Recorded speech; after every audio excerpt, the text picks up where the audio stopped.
All right, ladies and gentlemen, thank you and welcome back to the WFO Asia Pacific Summit 2023.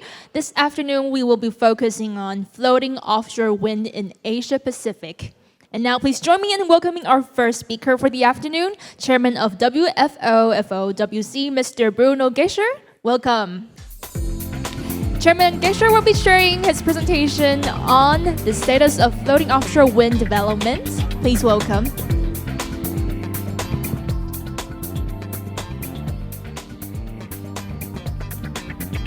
Welcome. Well. Hello, everyone. I guess I'm not as popular as the guys that were here this morning, or a lot of hungry people still. I feel like I have nothing else to say, that people like Ken, like Beth, and everyone pretty much said everything that there was to say about floating wind anyways. It's my pleasure to be here as at this time with my hat of chairman of WFO's Floating Offshore Wind Committee. Briefly, as Gunnar mentioned this morning, WFO is an organization that grew quite quickly over the last couple of years, especially since floating wind became a mainstay of this organization. I think over a few years, went from 20 members to over 100 members. And I think floating wind was a key driver to this growth, because I guess the players that were offshore wind guys quickly realized that bottom fix is great, as you heard this morning, but the future is floating. Actually, most of the time, I also like to say the present is already floating.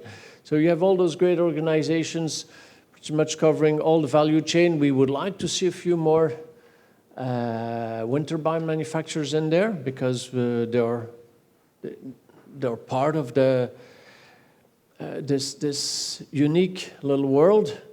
But for the rest, you see everyone, and essentially organizations that are spanning the entire world. I mean, we're talking about players from Australia all the way to California, covering the entire world. So the Floating Offshore Wind Committee is meets quarterly. It's composed of a few subcommittees that are meeting monthly, where we're tackling the real key issues. And the exciting part about floating wind is, unlike bottom fix that started to develop in Northern Europe and then blossomed across Northern Europe before starting to develop across the globe, well, we're trying not to make that same mistake. I don't know if it was a mistake, but to reproduce the same scenario and making sure that floating wind is developing evenly across the globe, making sure that, and the markets are growing, and that is good for the supply chain, of course,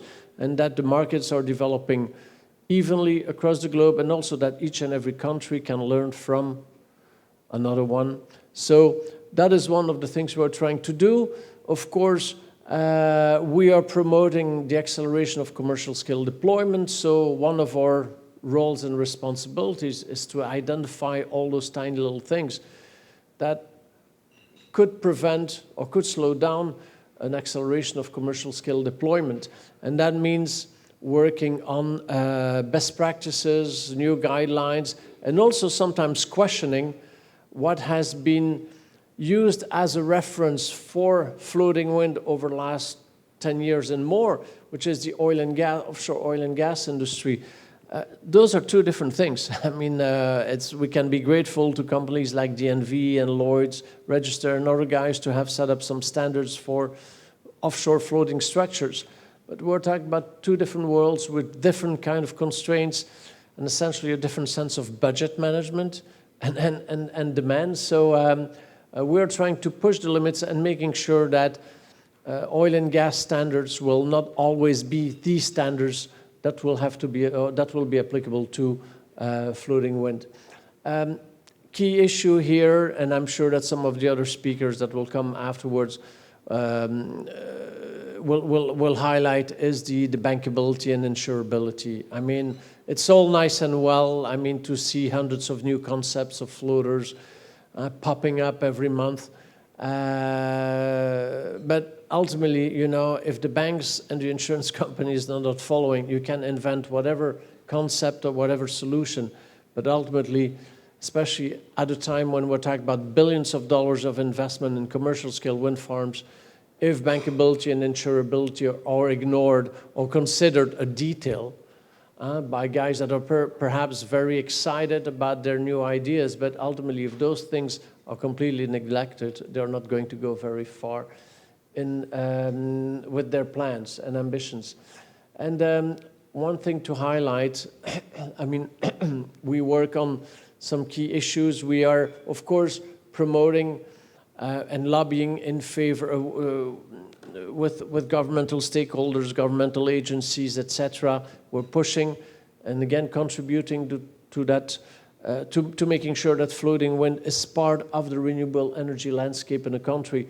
But we are addressing and tackling other issues than GWEC and Wind Europe that are much more high-level lobbying organizations. We like to really focus on those bottlenecks, on those key issues that could prevent, basically we're more hands-on. And ultimately, that translates into best practices, into guidelines and white papers covering multiple issues, some of them becoming landmark documents to promote, and that will contribute to that acceleration of floating wind. Another great reason to join WFO. There are a few Taiwanese members, but we could certainly use a few more. It's very rare also that in your lifetime you can contribute to the start or to the development of a brand new industry, or at least try to implement new guidelines, develop new guidelines, set new standards. In 10 years, it will be too late. If you want to do that, it's now. So if you want to contribute, because your expertise is development, mooring solutions, some EPCI work package, you name it. If you want to contribute to new standards that you believe are essential, it's now. And one way to do it is to join WFO and by far, and its Floating Wind Committee, which is, again, by far the largest, the most hands-on and most international floating wind industry association. In terms of industry status, well, most of you guys know the different technologies that are out there. I want to remember that only 3 are currently proven and bankable.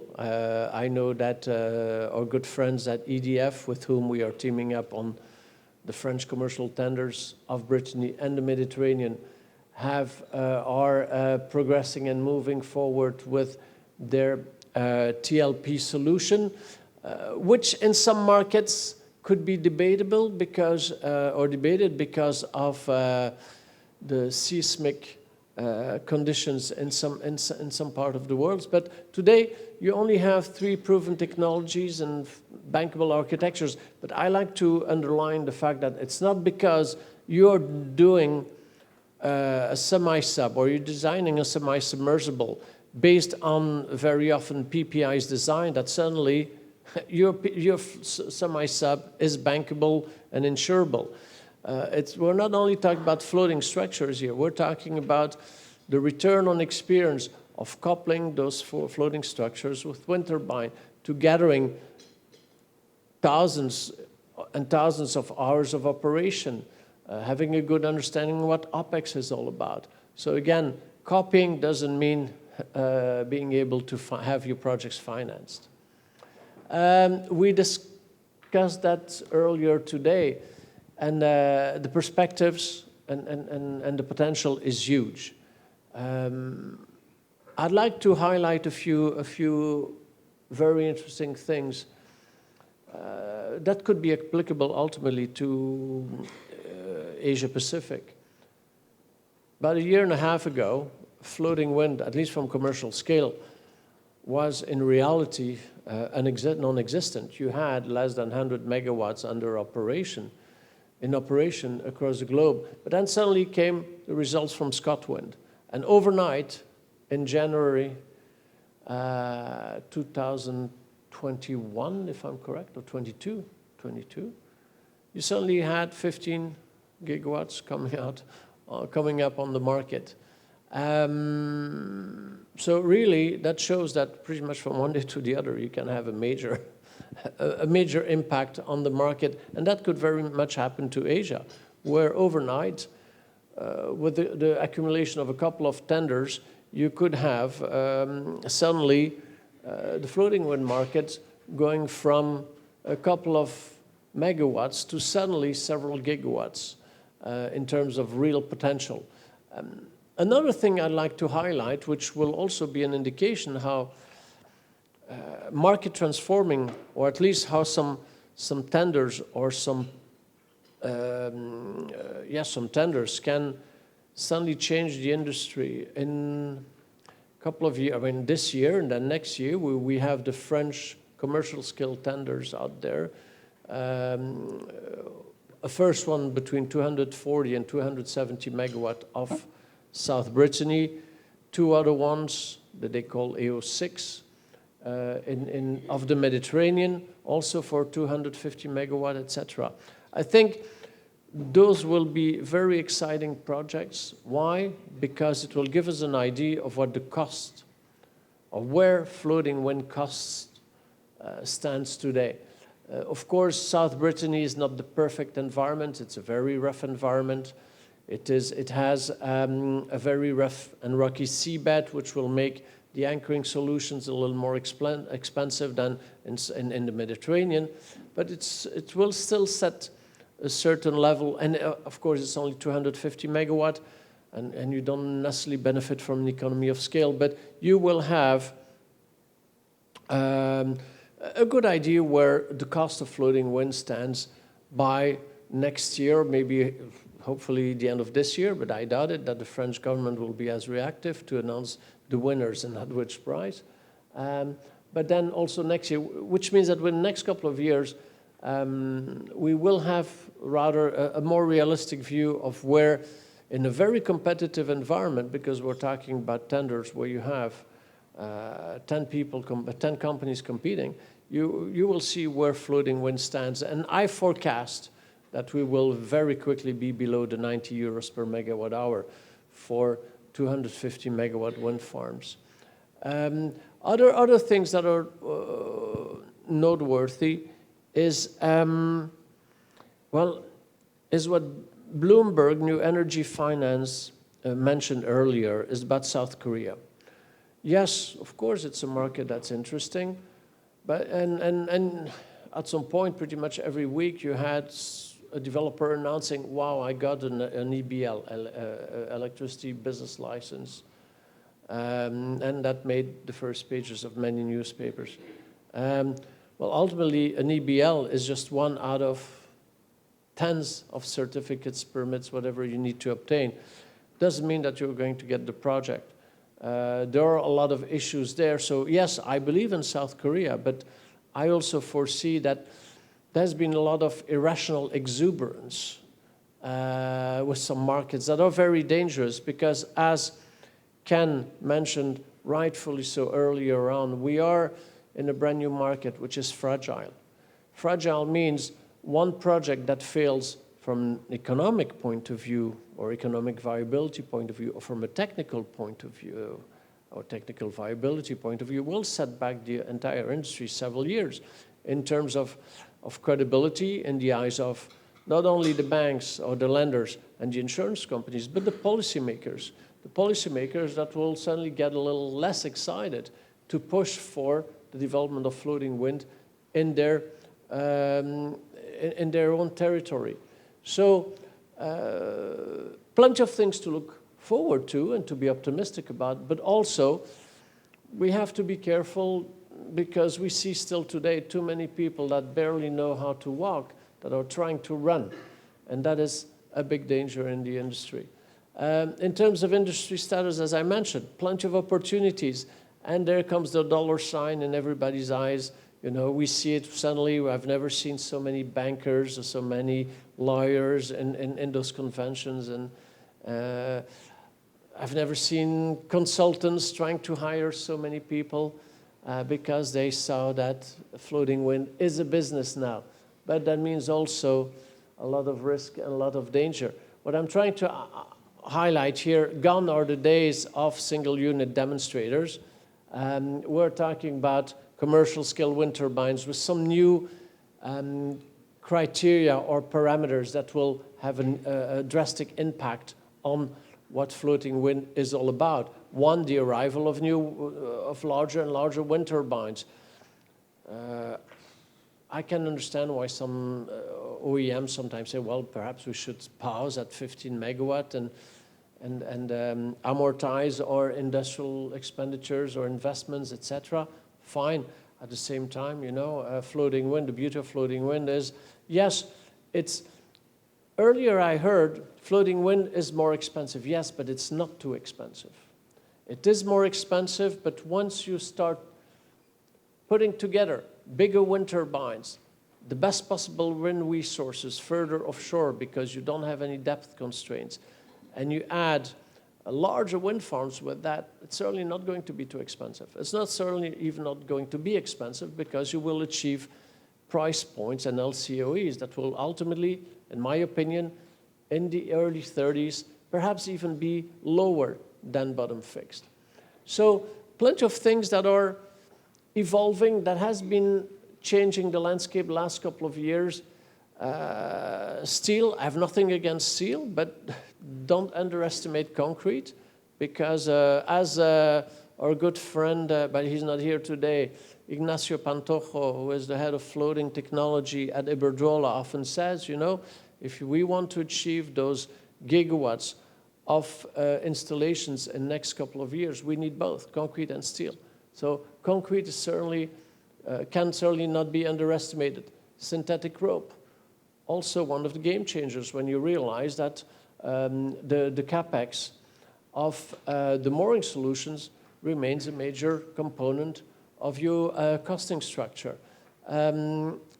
Yes, OEMs, as I was I'm not complaining, but I was noticing that they were still not that, they're very involved in floating wind, but not very necessarily open about it or communicative.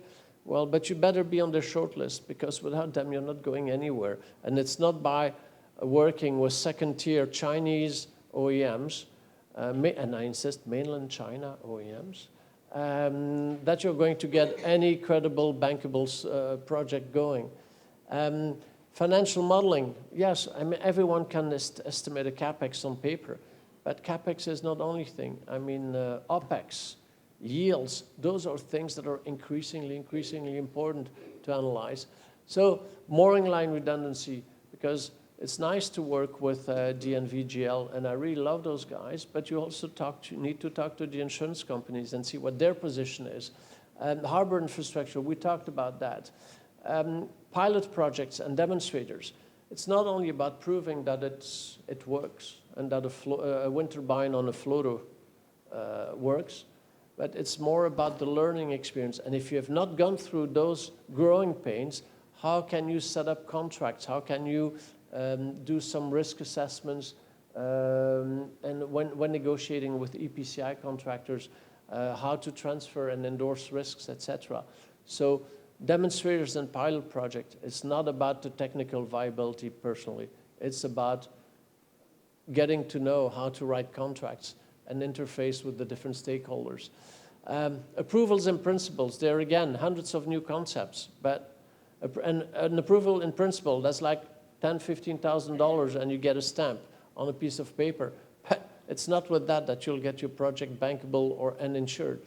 A couple of other things, well, you know, with the technology developers, don't listen to them. You know, we're all trying, and you'll hear me a little bit later today, we all try to promote the merits of our own technologies, but go talk to the banks. Don't ask me, don't ask Marco, or don't ask, who else did I see here? There must be some Spanish people representing the Basque Mafia somewhere. Where is it? You know, I mean, they have also great technologies. I mean, don't ask them what they think about their technology. Go talk to the banks, to the lenders, to the insurance companies, to the reinsurers, not the brokers, because the brokers just want to make a commission. Go talk to the guys that will ultimately be paying the claims, what they think and which technologies have more potential than others in short to medium term. And then, one last reminder, even though I remain very optimistic and I'm glad I'm in this business, those last little news clips, I mean, we have to be aware that, well, what the truth, yesterday's truth is not necessarily tomorrow's truth. Guys like Shell, I mean, again, huge means, huge financial capabilities that are now reconsidering their positioning in floating wind. Great news for their competitors, but I don't think it's sending out the right message to the industry. Equinor, getting out of their Trollwind project.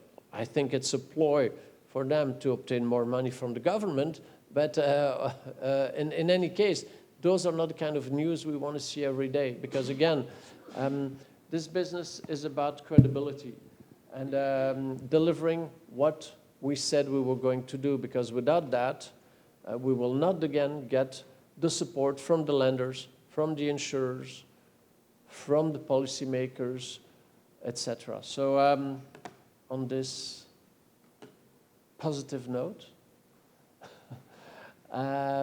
thank you again for your time and your attention, and I hope that the few questions and the few issues I raised will stimulate some questions during the networking time, or even now if you want. So thank you very much for your time, and if you think about floating wind, think about WFO. All right? Thank you very much, Chairman Geisha, for the wonderful presentation. Thank you. Please return to your seat. Thank you. And now please welcome Professor at Department of Science and Ocean Engineering at National Taiwan University, Dr. Kai Tong Ma, for his speech. Welcome. Dr. Ma will be sharing his presentation on the essentials to realize floating offshore wind.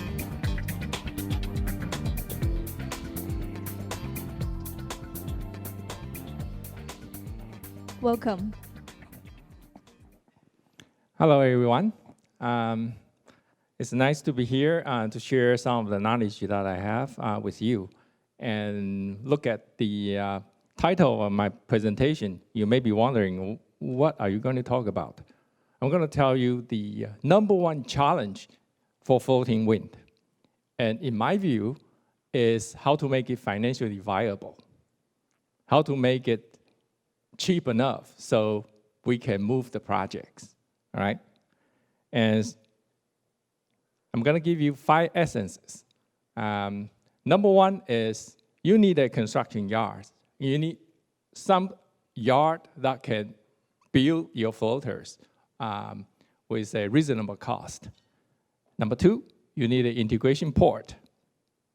You definitely need a port where you can put those big turbines on top of your floater.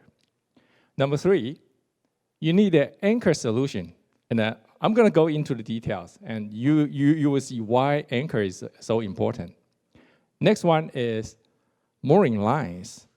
If you are going to do it here in Taiwan Strait, here is a typhoon area. Sorry, you got to have 3x3 mooring, 9 mooring lines. It's not 3.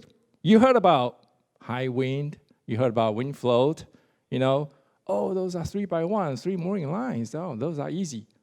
Nope, 9 lines here, okay? And #5 is we need to run a demo project. We need to go through the project so you know you get through all the obstacles and you know how to resolve them, all right? So, #1, you see a cartoon, it's a manga. Oh, how many of you have seen my manga? Raise your hand, raise your hand. Come on, raise your hand. Okay, thank you.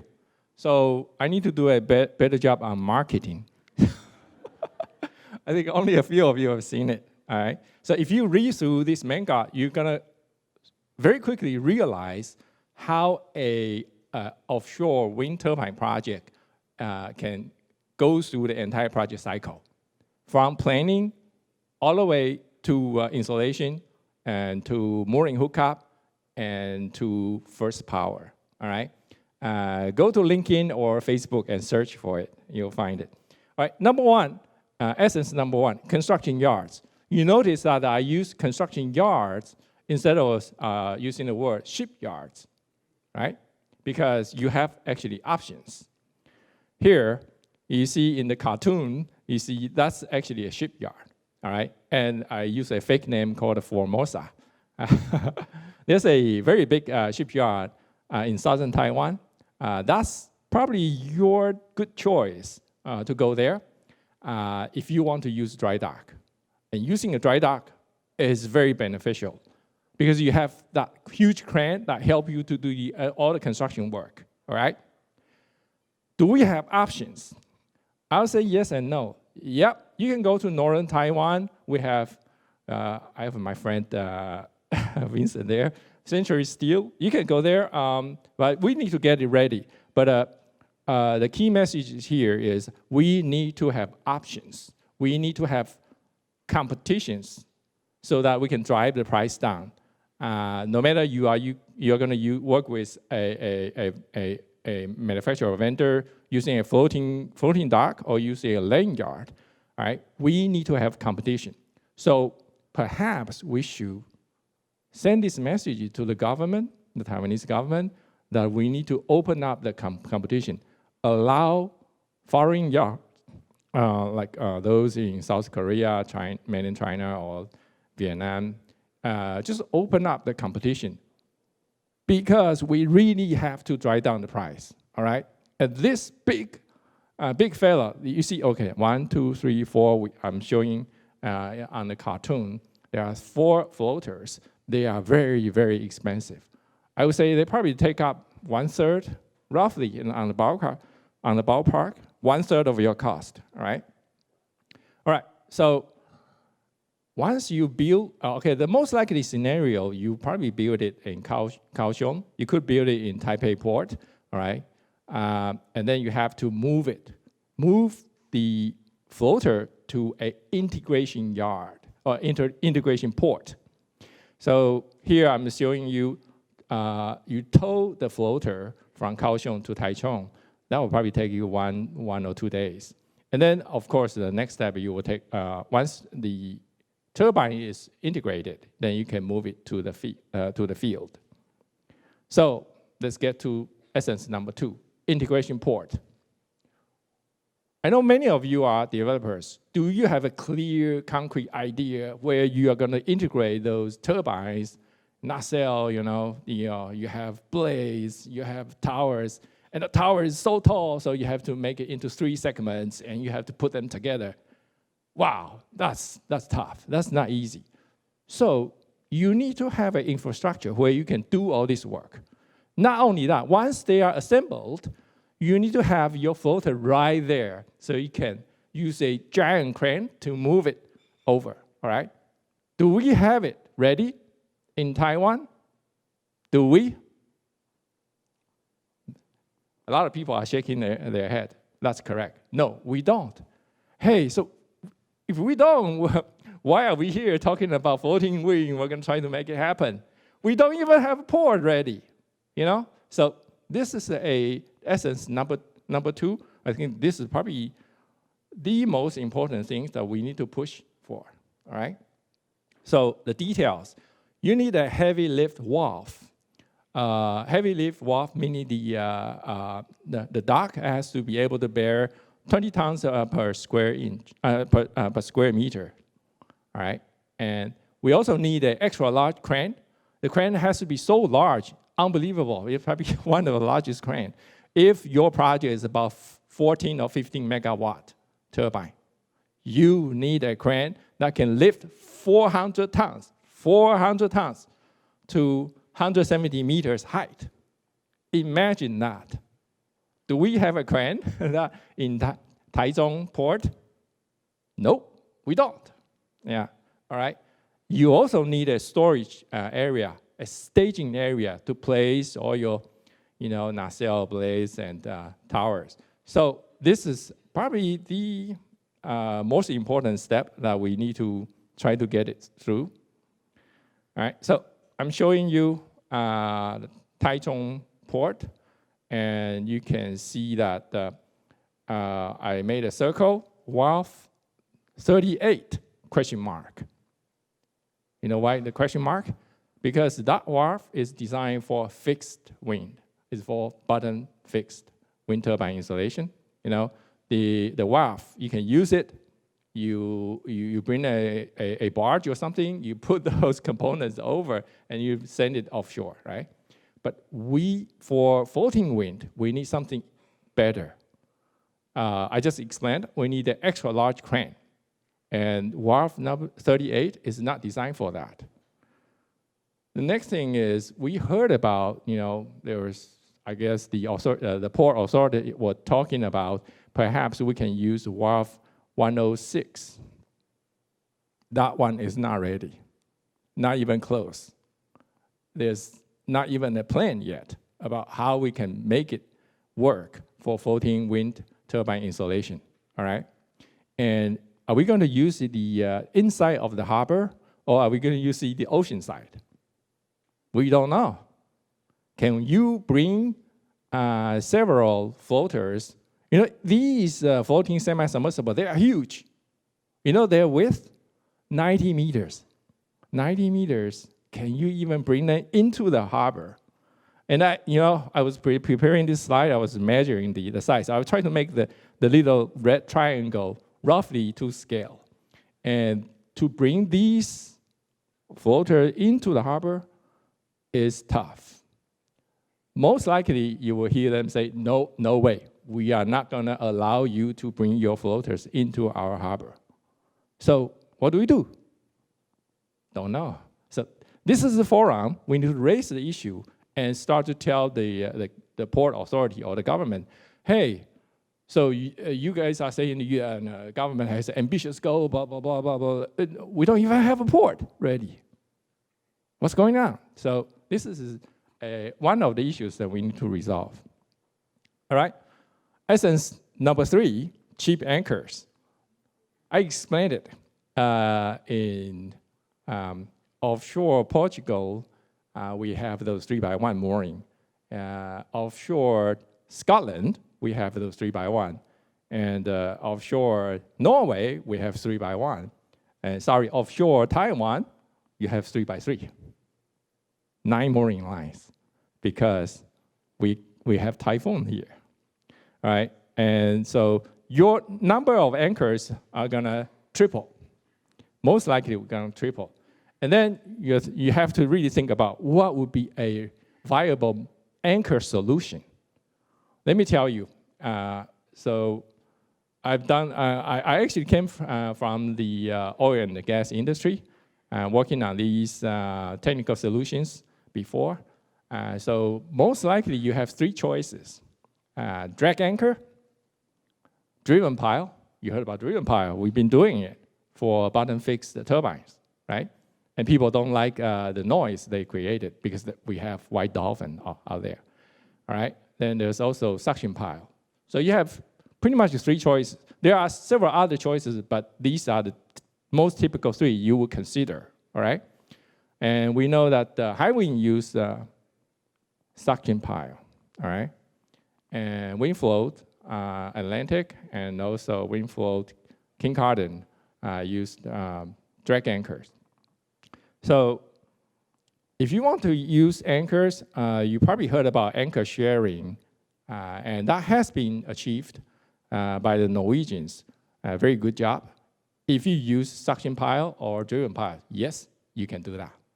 But if you choose the cheap anchor, drag anchors, sorry. Drag anchor cannot take side load, so no anchor sharing. So here, we are in a bind. I'm a professor now, so I like to ask student questions. All right, here we have ABC. This is simple. Just take a good look at the pictures. Oh, by the way, that handsome young man, that's me, back maybe 20, 30 years ago. You don't want to pick C because of me over there, all right? So let me just do a quick survey. Just out of curiosity. There's no right answer, okay? If you like drag anchor is option A. Option B, driven piles.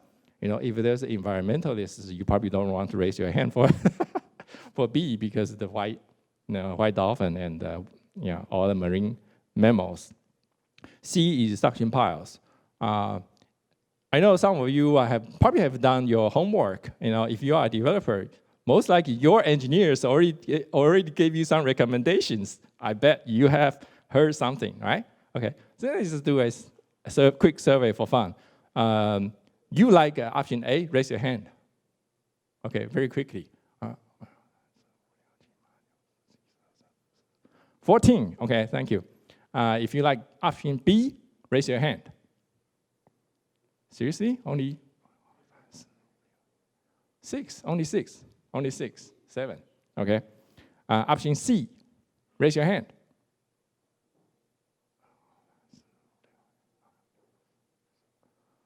11, okay, you see, it's not an easy choice. 7 versus 11 versus 13, right? So it's not an easy choice. Is there a correct answer? You always ask your professor, what's the correct answer? Well, there's no correct answer here. Each one of them has its pros and cons, all right? If you want to get into the details about all those pros and cons, well, you have to come to my class. All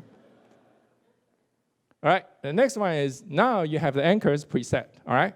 We're ready to tow the turbine, the floating turbines to the field, all right, here. Now is the time you do your mooring hookup. Like I said, 3 by 3. Man, that's a lot. See, this is a mooring design actually done in my lab. And the reason we have to go with 3 by 3 is we have to meet the industry standard. And the standard says you have to be able to survive 50 years typhoon conditions and still have a safety factor of something over 1.67, all right? And so my lab did lots of work. In the end, we still struggle, and we just couldn't reduce the number. So we are still having 3 by 3. And these mooring chains are not small. 3 by 3, sorry, what happened? Go back. They are actually quite big.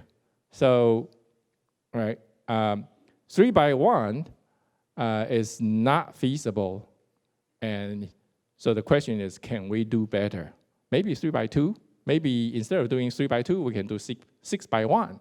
So there are some options. That's something we need to do more research, all right? So my last point, essence number 5, demo project. This is something we need to do.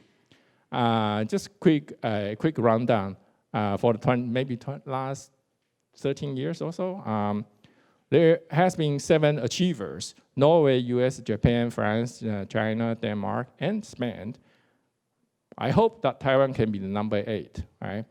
And in terms of demos types, we all heard about semi-spar barge TLP, and they may be all viable technically, but overall, I think semi may be the best choice. Right? So the summary, 5 essences. I hope you learned something today. Number 1, we need a good yard that can build things cheaply. Number 2, we need a port that's readily available and that can do your integration, that integrate your turbine. Number 3, we need an anchor solution. Number 4, we need to scale down our mooring because so far it's too big, too many lines, 9 lines. All right, number 5, you better run a demo project before you go for your pre-commercial project. All right, thank you. Thank you very much, Professor Ma, for your wonderful presentation. Please return to your seats. And now I'd like to welcome Head of Engineering, Taiwan EDF Renewables, Mr. Robin Ingram, for his speech.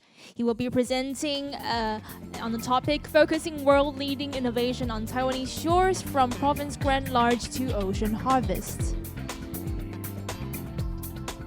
Please welcome.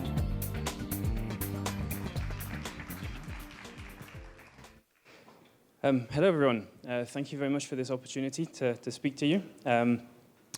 Hopefully you caught some of the earlier presentations. There's been some very interesting topics, so apologies ahead for a little bit of repetition. But hopefully I'll be able to share some nice pictures of the PGL project and hopefully add some value to the discussion. So just starting very briefly, this was covered earlier this morning, so I'll keep it simple, but who are we? So EDF Renewables, part of the EDF group. We're a renewable energy developer, around 11 gigawatts of installed capacity globally. And we're present in more than 20 countries, and not least in Taiwan, focusing on offshore wind.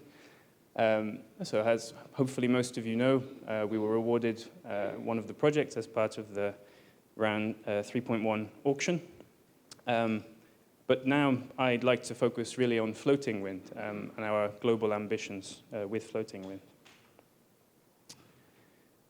So we've mentioned the PGL project in the south of France, Provence Grand Large, which is using the tension leg platform, and is our pilot project in the south of France.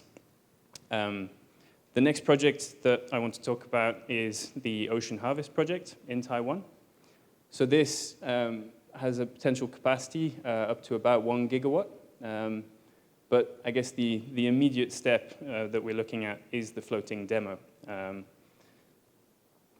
And then the other project that I sort of want to mention here is the AO5 project in France, so kind of the next obvious step from PGL, where the auctions have been submitted, and we're hoping for news, hopefully later this year, about the award. So I won't go through all of the projects, but you can see that we have a kind of multi-gigawatt pipeline of floating wind projects globally. And a final point I wanted to make here is, we're looking at different technologies. So we've done the TLP for PGL. It's looking at concrete barge for the AO5 project. And in Taiwan, we're still, options are open. We're looking at optioneering and trying to figure out what the best solution will be for Taiwan specifically.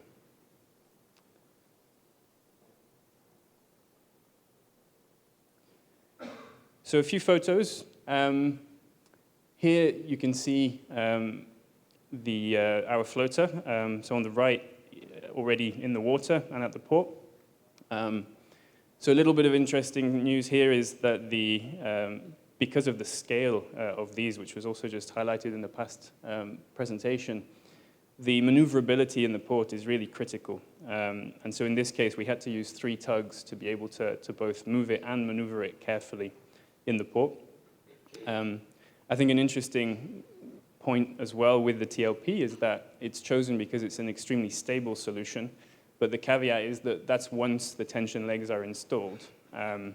So when you're in the port, and especially when we'll be taking out the fully assembled turbine in the next few months, that stability is going to be a key parameter that we'll have to think about. So a few aspects about the projects. So PGL, so installed capacity about 25 megawatts. So using 3 times 8 megawatt turbine. Average wind speed around 10 meters per second. Water depth around 100 meters. Distance from shore, not that far. And as I said, using TLP, so the first of its kind. So we've managed to learn a lot of lessons there, more lessons to come with operations as well. And in particular, one of the things, because of our kind of strong R&D mentality, is that we've been able to build an in-house numerical model that's specifically designed to understand floating turbines in particular. And I think what I want to highlight here is that, obviously Taiwan is a different market, different challenges, but there are some similarities, which is why, we're very keen to kind of bring that technical innovation to Taiwan, because we think we're in a great place to be able to do it. So we're looking at similar average wind speed, broadly similar water depth, a little bit shallower, and again, the distance from shore, not so far. Having said that, challenges, we've talked a lot about the turbines today, and obviously, doubling the capacity of the turbine is not a minor detail. So plenty of challenges to come. And yeah, so the project is in the Miaoli County, for those of you who didn't know already. A little bit more in terms of photos. So this is a little earlier in the process. I wanted to highlight this because it shows how we had to think a little bit outside the box because it's a pilot project to kind of use the port facilities that were available as opposed to having the perfect setup, which we'd all like. And so in this case, we're using this barge. So the kind of, maybe the most eagle-eyed of you have actually seen that the barge is in both photos. So it is indeed a submersible barge, which was used to transport from the fabrication yard to a deeper water location, where we were then able to float out the floater. So I'm now just going to go through 3 topics. I've called them factors for success. Again, kind of looking on the right at the photos, again, of PGL. I think I just wanted to sort of showcase that, these are really new technologies, and it's a lot of innovation. And there's kind of different angles to that innovation. And so the point here is about project funding, that it's a power project, so you would obviously expect some kind of PPA or feed-in tariff, and obviously, that tends to be high for these kind of demonstration pilot stage. But actually, this innovation, it comes from different angles, from different parties, from different, with different objectives and goals.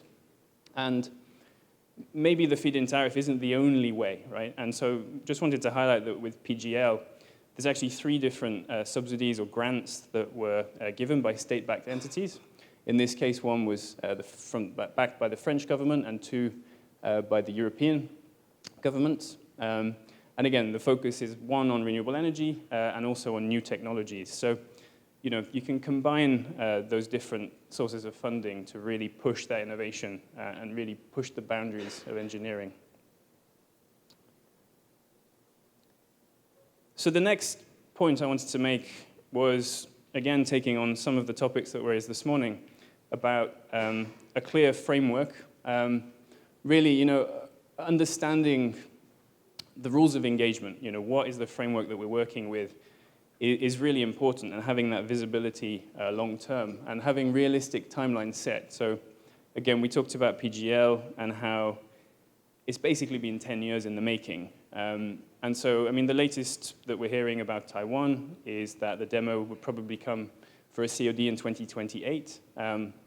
But from, on the one hand, our experience, but also on the other hand, just talking to all of the key players in the supply chain, the grid, the port, the fabricators, it's quite a challenging timeline, 2028. And so it's really important to try and get all of those rules set and those timelines set as early as possible. And it's the same with Korea, it's the same with Japan. Ideally, having that regional view to really drive that kind of commercial long-term scale as well. And so what does that do? If you have both, then you have time, you can successfully plan, you can get new fabrication, get engaged with the supply chain, ideally the local supply chain, and also plan those port facility needs and avoid that lateral thinking like I showed in the last slide. And obviously it's offshore wind, specialized equipment. Everyone talks about it every time I go anywhere. So yeah, getting those early reservations in is really important.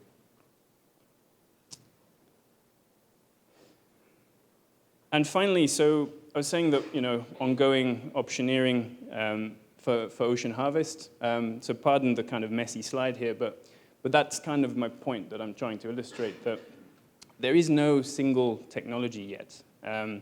We're looking at different floater types, different anchoring, mooring solutions. We've talked about the materials. Is it steel? Is it concrete? Is it both on an industry level? And obviously, supply chain, which is, a country-by-country specific challenge. And so the key here is that, in order to try and get those costs down while still managing that sort of design challenge, the fabrication challenge, project delivery risks, we talk about financing as well.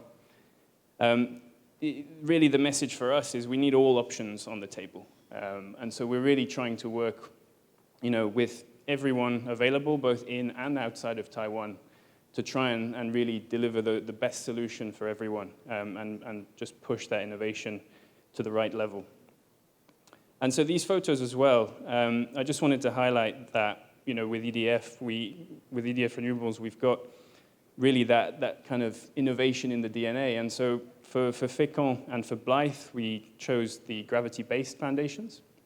And in particular, I wanted to show that for Blythe, so these are 4 bottom-fixed projects, but still, as part of the fabrication, we ended up with floating, a kind of partially floating concrete. And so that's also bringing lots of lessons learned that we can now bring into concrete floaters as we look at that option for Taiwan.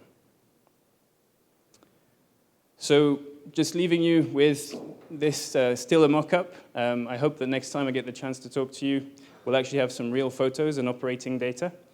But yeah, we're looking forward to learning more from this project and many projects to come. Thank you very much. Thank you very much, Mr. Ingram, for your presentation. Please return to your seat. Thank you. And next, please welcome Project CEO of CIP Taiwan Round 3 Projects, Ms. Claire Lohan, for her speech. Welcome. Ms. Lohan will be sharing her presentation on floating offshore wind in Asia Pacific. Welcome.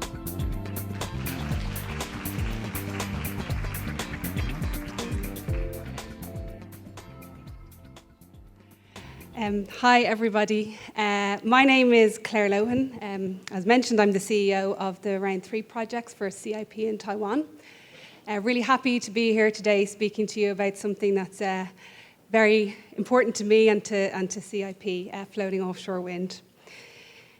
Just a little bit about me. I've been working in large-scale energy infrastructure projects for nearly 20 years now, so aging myself a little bit there.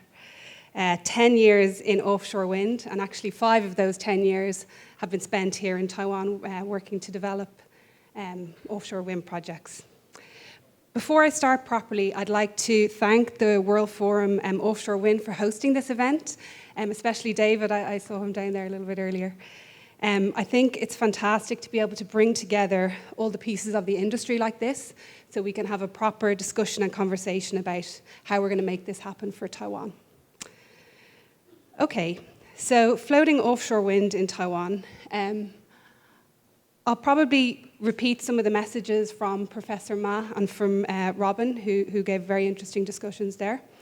But I think it's good that we're all sort of thinking the same things and talking about the same topics, and it'll help us come quicker to a conclusion. So in CIP, we started floating offshore wind development actually in 2020.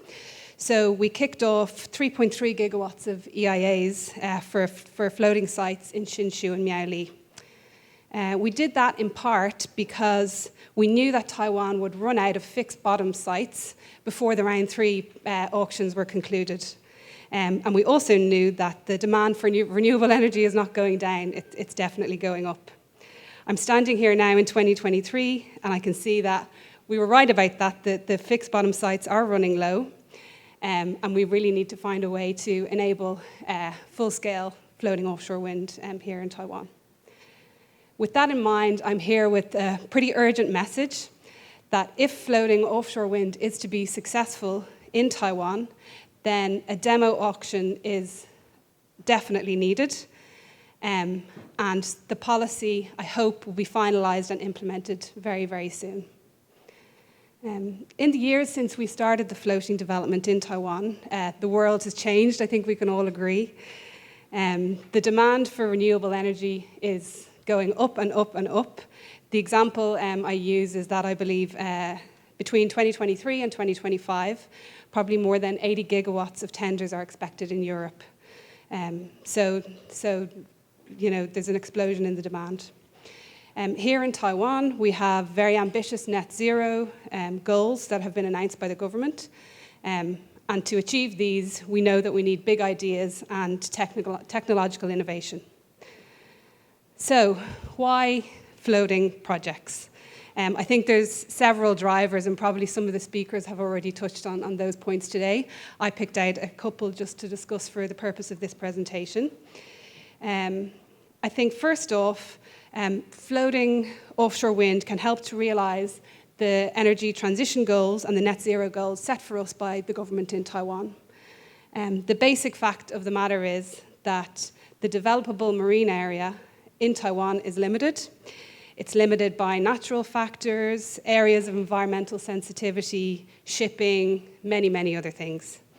So moving into deeper areas is just a practical fact if we're going to continue. Although the fixed bottom foundations can be scaled and optimized and made viable for deeper water, there is a limit to this, and at some stage the floating technology, it will just need to be deployed.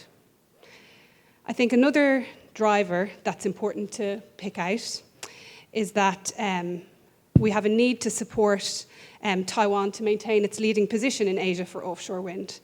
So Taiwan, as we all know, was a first mover in Asia.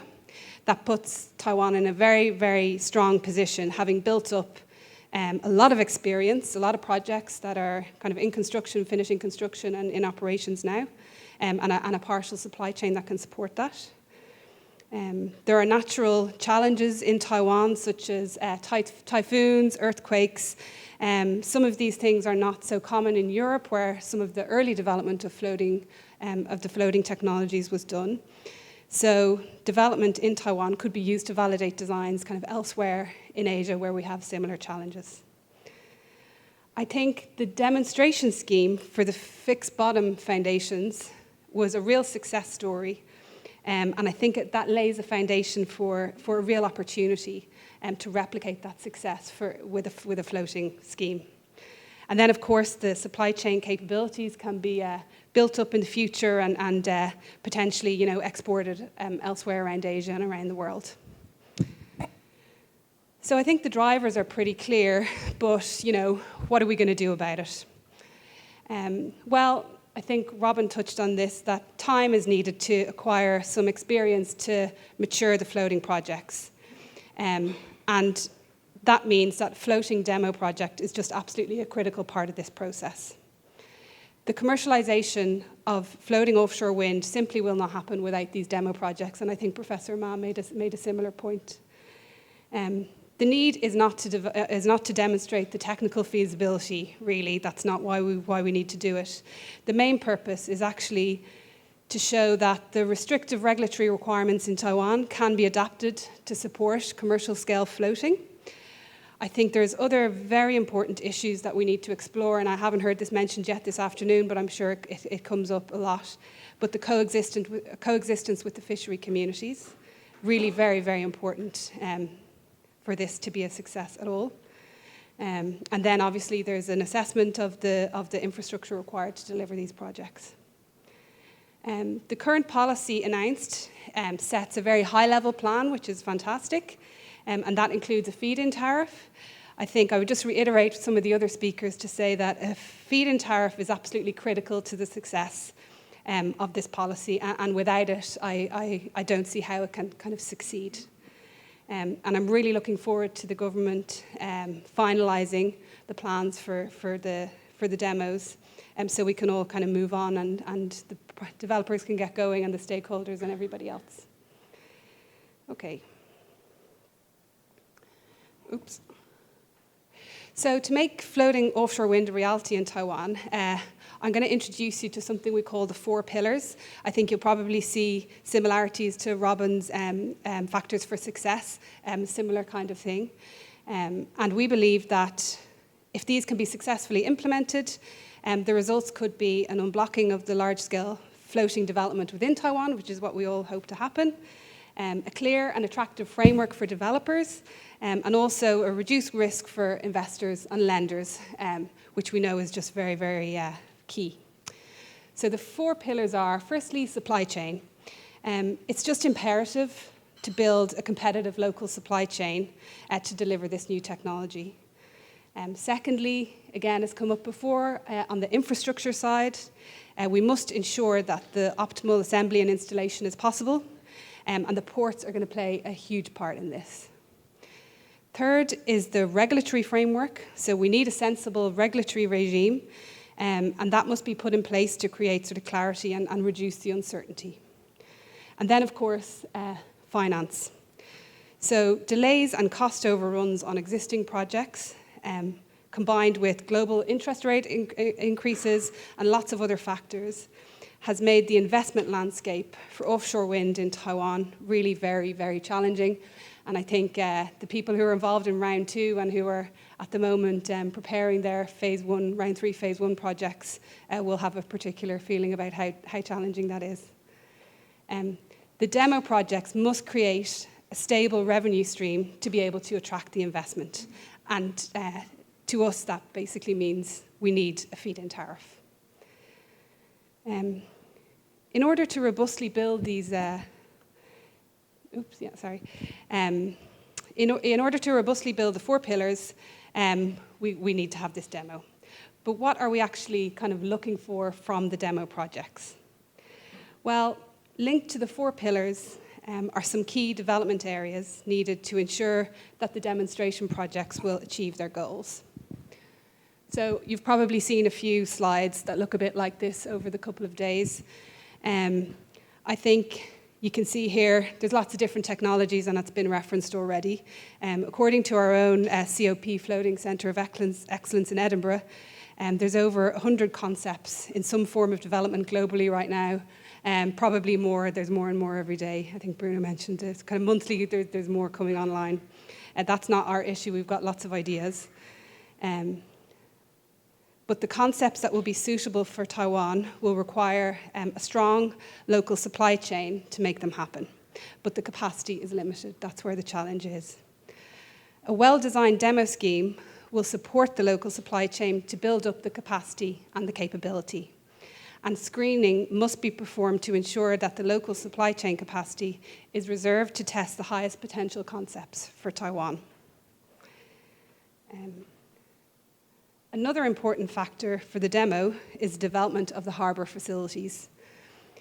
Some things that could be considered are utilising different ports for different floating concepts, gaining experience on the requirement for storage of floater components, gaining experience on the requirements for turbine installation at the quayside, and gaining a very detailed understanding of the required equipment to support the installation, so cranes, and other things that I think some other speakers have already discussed.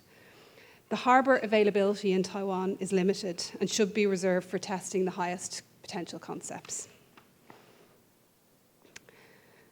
So, tied to the regulatory framework pillar is the need to carry out some very important environmental and social investigations. So I've highlighted a few things here just as examples. But navigational safety and the use of safety zones, anchors and moorings, there's been some discussion already, but what are the impacts? How can testing be carried out using a demo project so that we can develop our understanding better? And as I've mentioned, of huge importance is the fishing activities and carrying out studies to fully understand the impacts and how we might mitigate and make recommendations so we can coexist and live together.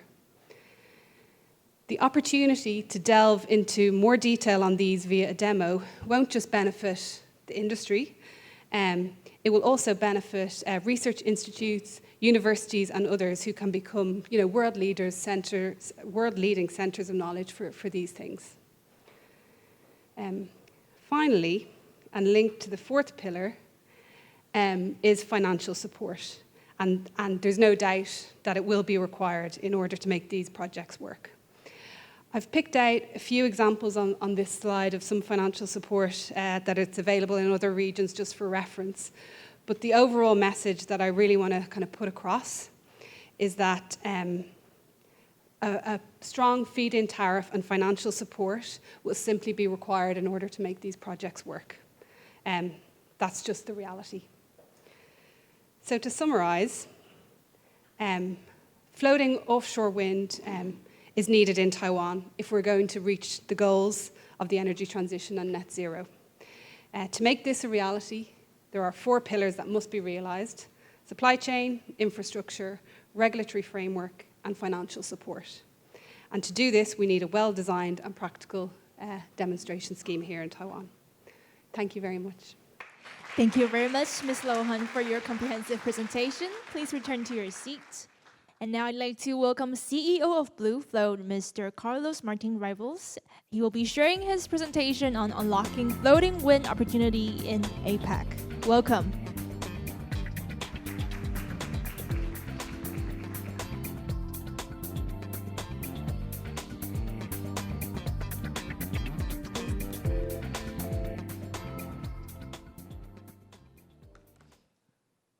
Hello, good afternoon. It's a pleasure to be here. Thanks for inviting us. It's always a challenge to speak about a topic after such three great interventions. So I'll try to reflect on some of the key messages that have been commented today and try to add a little bit more flavor based on our experience as WindFloat Energy. So we'll start with a quick introduction about myself. I've started working in floating wind 10 years ago. And that somehow makes me a little bit of a veteran, not so much as Professor Ma. But back in those days, the floating wind conferences were in a small room in a hotel. It was conferences about alternative foundations in offshore wind. And there wasn't really so much attention about floating wind. I was leading these floating wind efforts in the company I used to work for, EDF Renewables, and I was the project director for one of those projects you've seen on the screen in previous presentations, WindFloat Atlantic, which is a 3-turbine, 25-megawatt pre-commercial project off the coast of Portugal. It was planned to be the first floating project, multi-turbine project. It eventually became the second, but for a good reason. It was because we imposed ourselves the objective of getting the first project-financed floating project ever constructed, and we achieved that objective.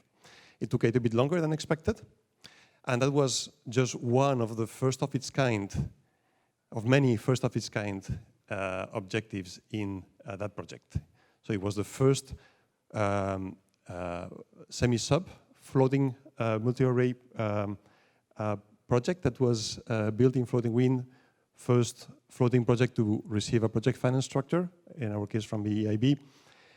The first time a floating glider was used in a project finance project as the only source of wind data.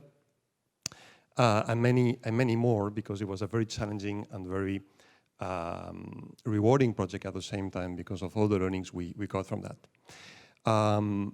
That project is to a large extent at the origin of WindFloat Energy, a company I set up in 2020 together with quite a number of colleagues from EDPR, but also from the supply chain that participated in that project. And the whole venture of setting up WindFloat Energy comes from two convictions, which were key learnings from that project. The first conviction is that floating wind is going to be mainstream. There's been talks about, is it going to be cost effective? Is it going to be growing fast? We are completely convinced that yes, it's going to be cost effective, and two, that this long term could be bigger than fixed bottom, simply because there is a need for massive renewable power production, and second, because the vast majority of the shores of the world are deeper waters. The second conviction is that if we want to achieve that, the market needs to realize that floating wind is very different from fixed bottom. And many of the mistakes we've seen, and we have even made during that project, came from trying to do things on an incremental way.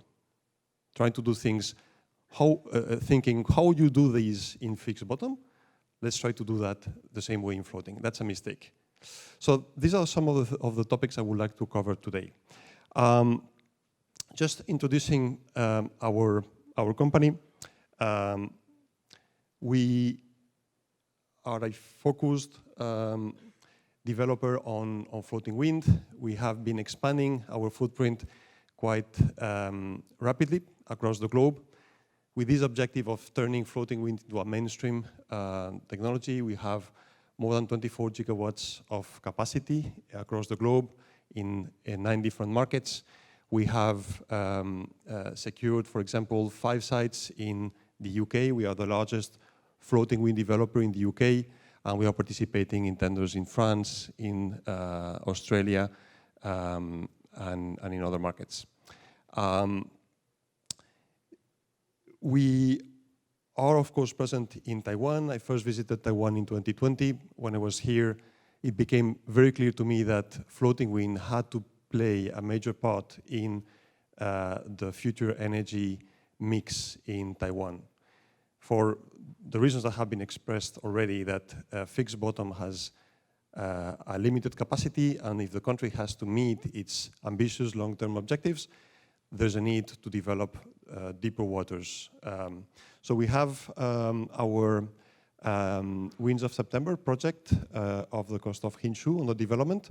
So just going through the first EIA panel review and working very intensively with local stakeholders, with the supply chain, ports, fabrication companies, R&D centers, and so on and so forth, to turn these into the first floating project in Taiwan.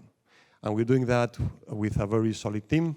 I always talk about the WindFloat team as a dream team. I really mean it, because we have an amazing people, and that is the team we have in Taiwan under the leadership from Michael Pinkerton, and with the support from our global technical team.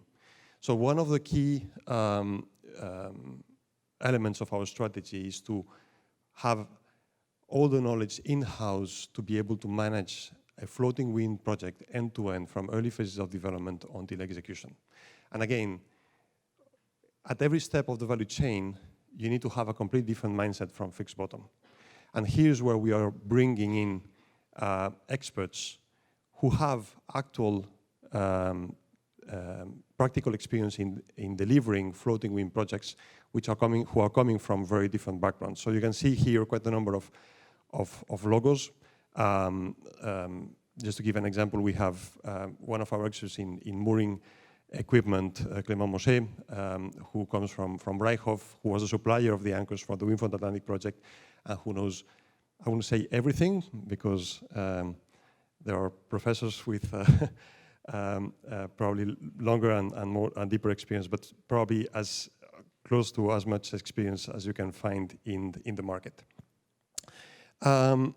So the reality today is that floating wind, I don't like to call it a promise, it's a reality, and it's happening in many countries.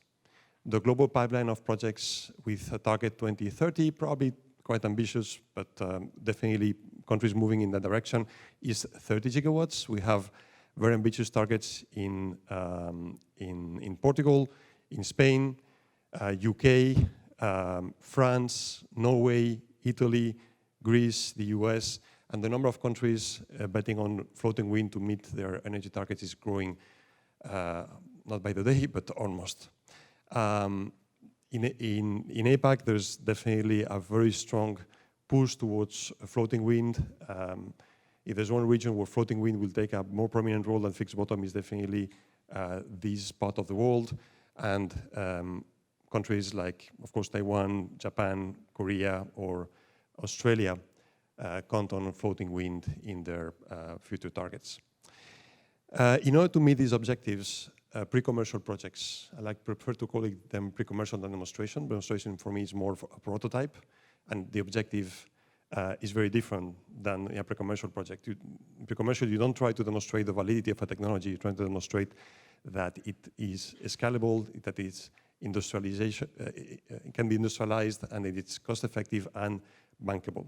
And that's what has been looked for in the 4 operational floating projects which are today working in the world, apart from WindFloat Atlantic, Kincardine, a sister project, very similar in terms of design, and so on and so forth, High Wind Scotland and High Wind Tampen.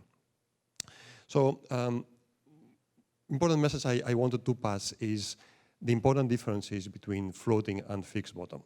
And that comes from very different factors. Obviously, the foundation is very different. But not only is it very different, it's still in the process of maturing and consolidating as a technology. If in fixed bottom, by and large, 95% of the projects worldwide are monopiles or jackets, in floating, there's more than 100 concepts. We heard that already. What is going on? What is going to happen moving forward? Well, there's going to be a consolidation, but that consolidation will not happen in 5 years. That consolidation is happening today.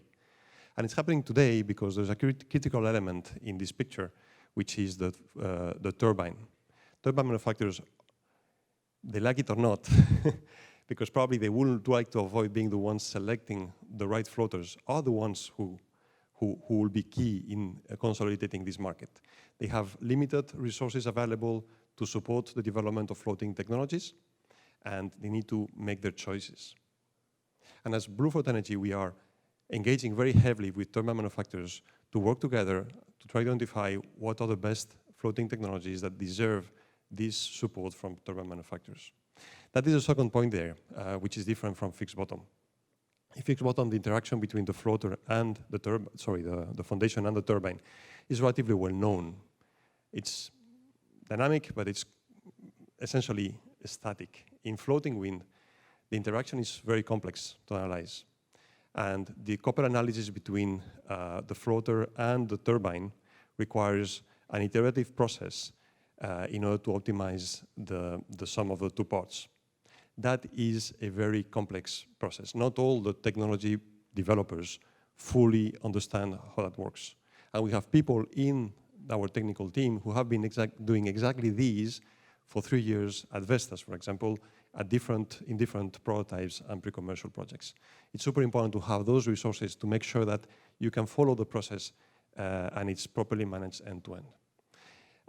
When it comes to integration, reflecting very much on what Professor Ma commented before, the challenge here is very different fixed bottom.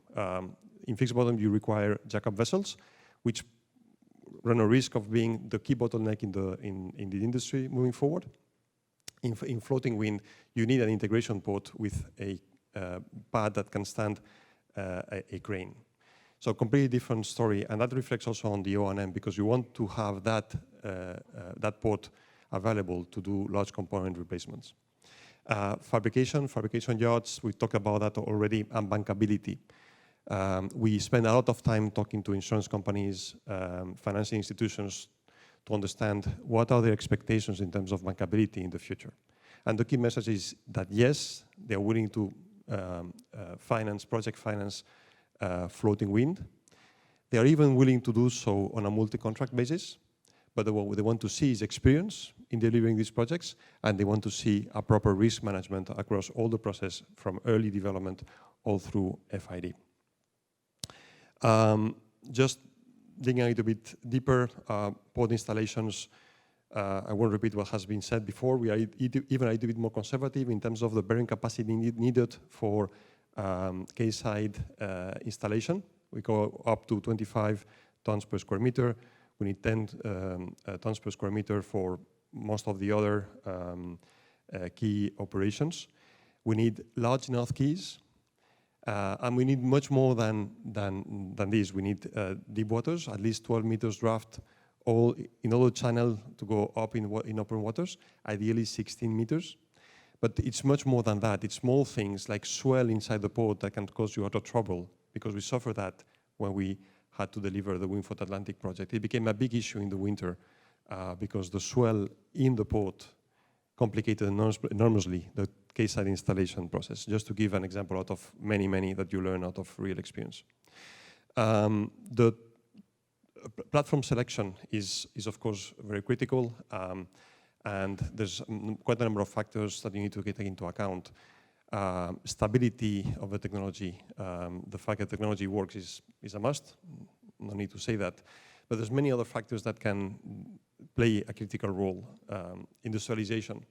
When you see certain designs which are extremely complex from a welding perspective, you wonder how you are going to turn these into a 30, 40 unit project. There's simply not enough welders out there in the market to build too complex of designs. Environmental, bankability, and so on and so forth are also factors, but probably a very critical one is to ensure that you select a floater that can have a very high local content. And that's very much dependent on the local conditions in any market, not least in Taiwan.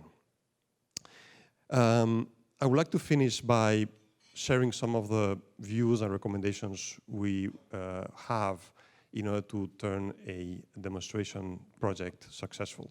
Yes, we support demonstration pre-commercial. I prefer to use this word projects. We've learned how valuable it can be in a market like Portugal. The market is now developing. We strongly believe this is going to be important in Taiwan. It's going to help developing the supply chain. It's going to help de-risking the projects. But if I can give some ideas, it's important to launch these program as soon as possible so that the whole industry can plan for that. The earlier, the better. Don't worry too much about the feed-in tariff. Of course, nobody wants to overpay, no government wants to overpay about this.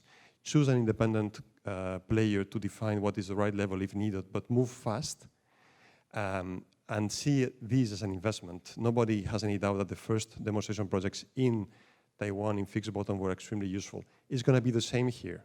But again, you're starting from scratch on a new technology. So it's very much needed, and it's going to position Taiwan in the leading place for the whole APAC region because floating wind is going to be big. And if the first floating project happens here, there's going to be plenty of opportunities to export in places like Korea, Japan, or the Philippines. So yeah, very much excited about being present here, leading the development of floating wind in this market, and looking forward to the next steps. Thank you very much, everybody. Thank you very much, Mr. Ribos, for the wonderful presentation. Please return to your seat. And now I'd like to welcome Vice President of Business Development, Principal Power, Mr. Mark Wiedijk. Vice President Wiedijk will be sharing his presentation on the WindFloat proven floating technology ready for deployment in Asia. Please welcome. Thank you very much. Great to be here. First time in Taiwan for myself, so thank you for your hospitality. Great to get to know the culture a little bit, and for sure we will be back. And yeah, it's a highlight, I think, for all of us to be part of an industry that is in the making. Of course, I'm talking about floating wind because bottom fixed has already been in the making for some time. My background is largely in oil and gas, so coming from the dark side, I see a lot of difference that we do different. Some highlights, like we saw this morning, we saw 3 strong women being active in this industry, which is great. That I did not see in oil and gas industry. It was very male dominated. And I think what's also great to notice is that we see very young talent rising through the ranks quickly, which is also something that I did not see in the oil and gas industry. And I think it's great to see that we do these things differently and are disrupting practices that have done in the past. But enough about me. Let's talk about proven technology. Many things have been said already, but I just like to highlight in my presentation what it takes to develop proven technology, how long it takes, what it takes to get there. We see a lot of developments now in the industry. It has been mentioned, turbines going up, sizes going up. What kind of impact has that on designs? So let's talk about that a bit. A little bit on Principal Power. I'm sure most of you have heard of us before and saw a lot of pictures in a lot of presentations. So just highlight when we started. It's founded in 2007, so we have been around in the industry for quite some time already, developing the technology, maturing it and innovating it. Headquarters California and our office in Portugal, where I think we have the gravity of the senior management with legal and finance and commercial. So myself, I'm based there. Backed by global energy and utility leaders in the industry. Carlos highlighted that already. We have globally patented and proven floating platform technology with now 75 megawatt in operations. Next year we will add another 30, which is under constructions, which is the project in France as part of the demonstration projects there. So I will give a little bit of an update on that. And yeah, great opportunities in worldwide. And when we have a look at the region here in Asia Pacific, you see a good idea of the wind resources that we have in Taiwan, South Korea, and Japan. highlighting the great potential for floating wind in this area, because of course these are very deep waters around these islands and peninsulas. So yeah, a great environment to develop and introduce this technology further. Just to give you a highlight of what it took for us to develop our track record and building up our experience, going back to 2009, where Principal Power acquired the WindFloat technology IP and started working on the WindFloat 1 demonstration project in Portugal. Just highlighting here, look at the size of the turbine. It's 2 megawatts. So we started our development of floating technology with a 2 megawatt turbine.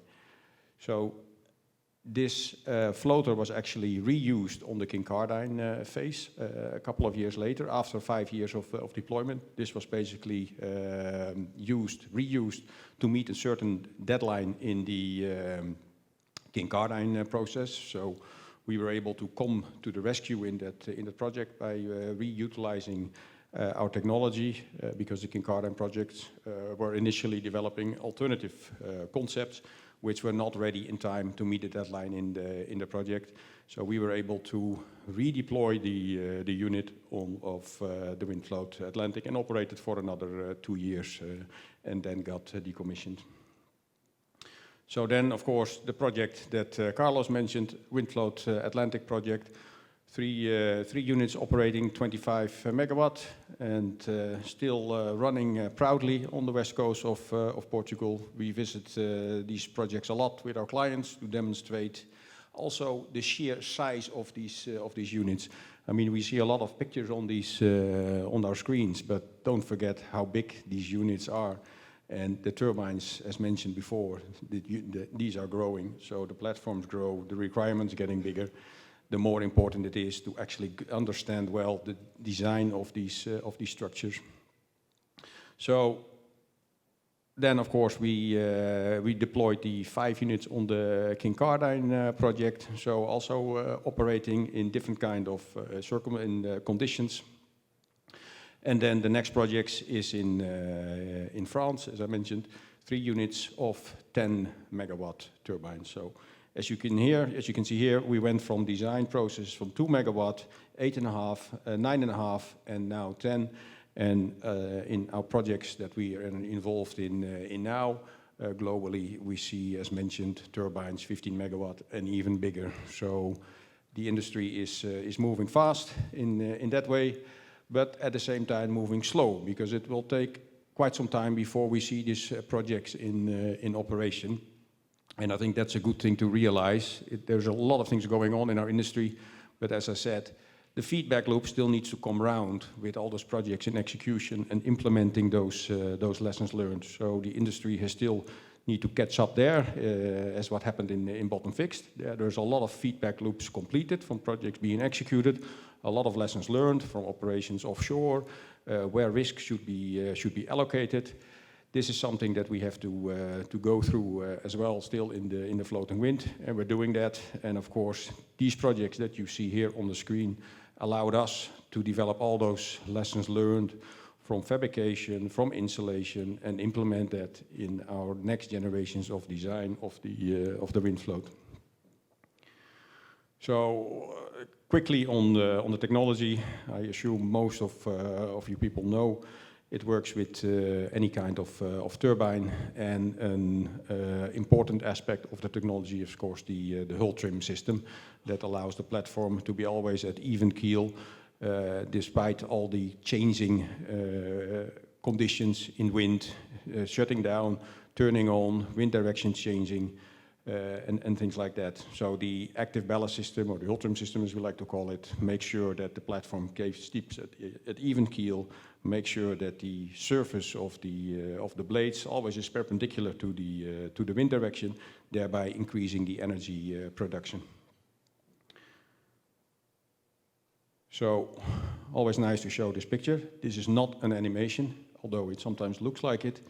This is the WindFloat Atlantic project off the coast of Portugal. So this is taken with a drone. You can see the turbine is in maintenance at the moment. So when maintenance is going on the turbine, that's also the moment that we do our O&M on the platform, making sure that the platform is not shut down purely for the maintenance of the platform.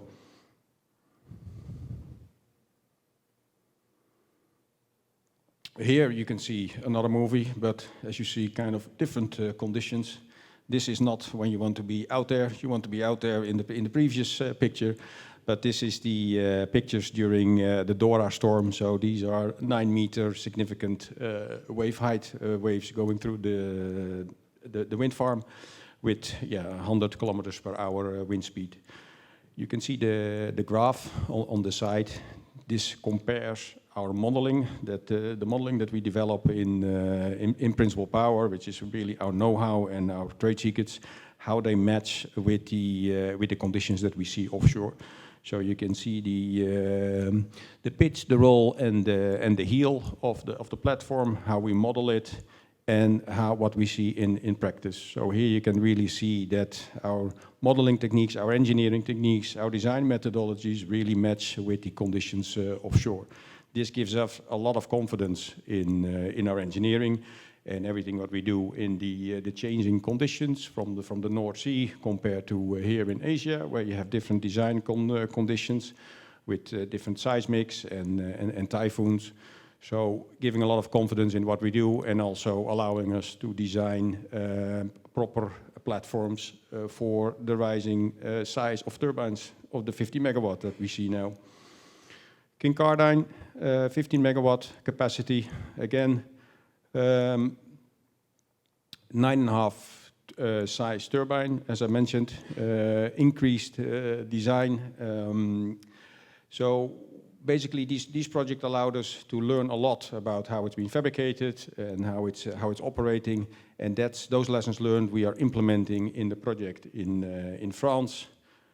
Oh, I have another video here of Storm Arwen is going through Kincardine, so you can see the extreme conditions that those platforms need to be designed for.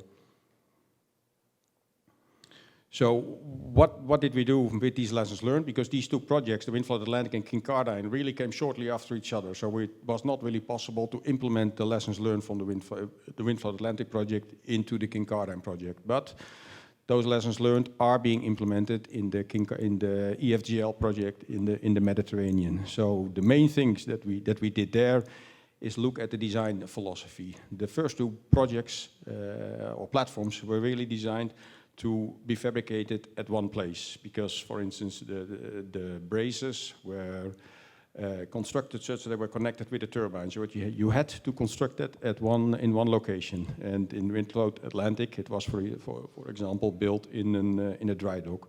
Here we implemented a different philosophy that introduces the concept of modularization, that allows different components of the WindFloat to be fabricated in different locations, then bring them to a location closer to the actual wind farm, do the assembly there, and tow them to the site. So this allows a wider supply chain to be mobilized, also mobilizing local content, utilizing the existing capabilities to the maximum extent possible, and allow the supply chain to learn and use it as a stepping stone for increasing their services and better capabilities for the next generation of projects. So we see this as really as a stepping stone for the supply chain to build up their capabilities and start to see also, of course, a pipeline of projects that allows them to make those investments.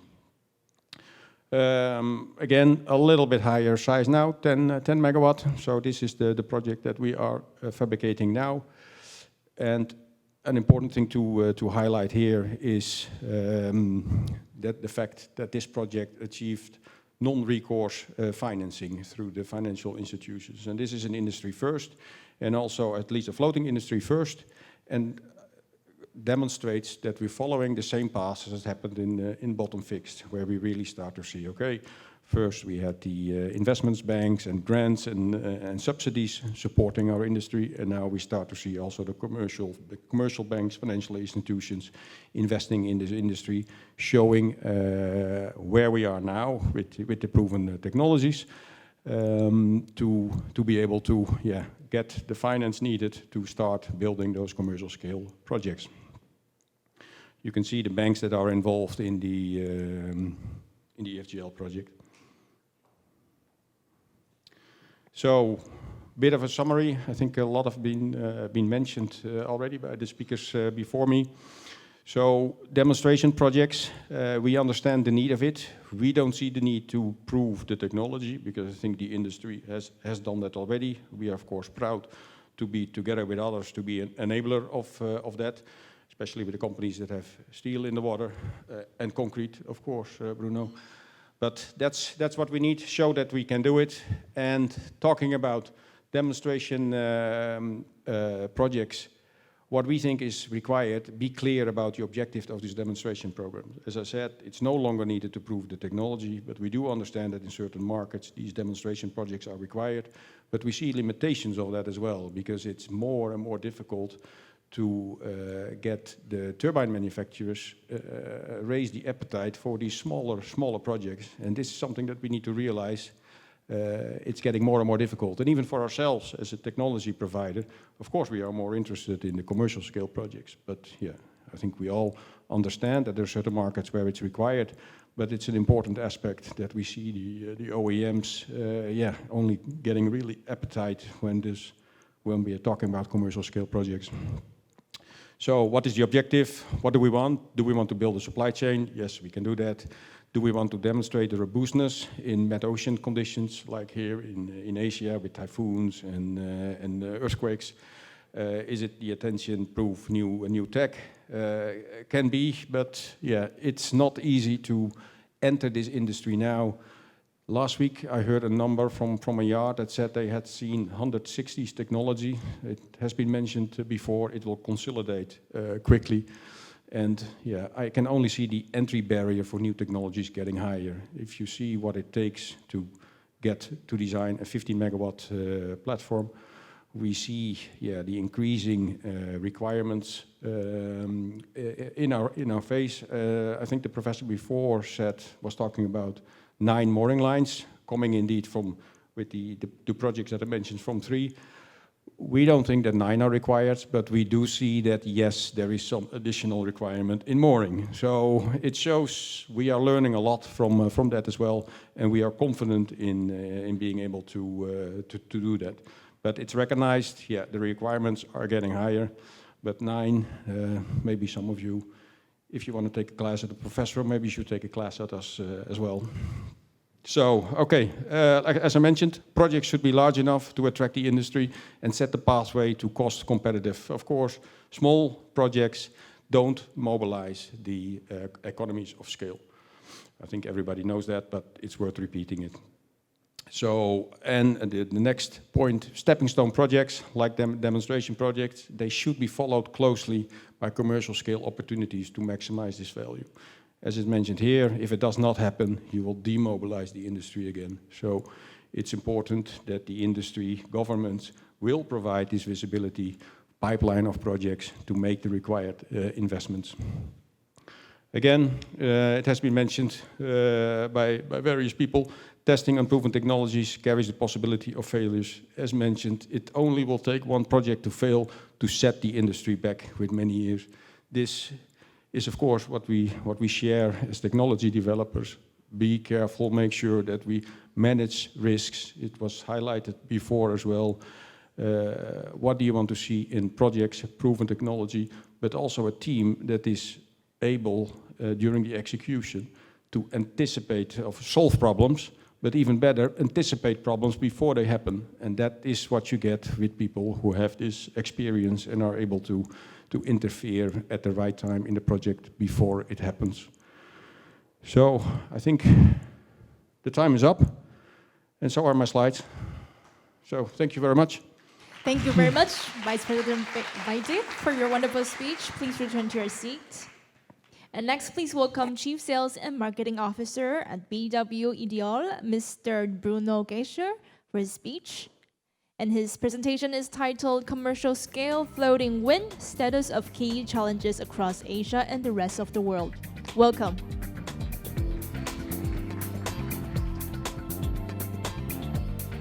Hello again, now with a new hat.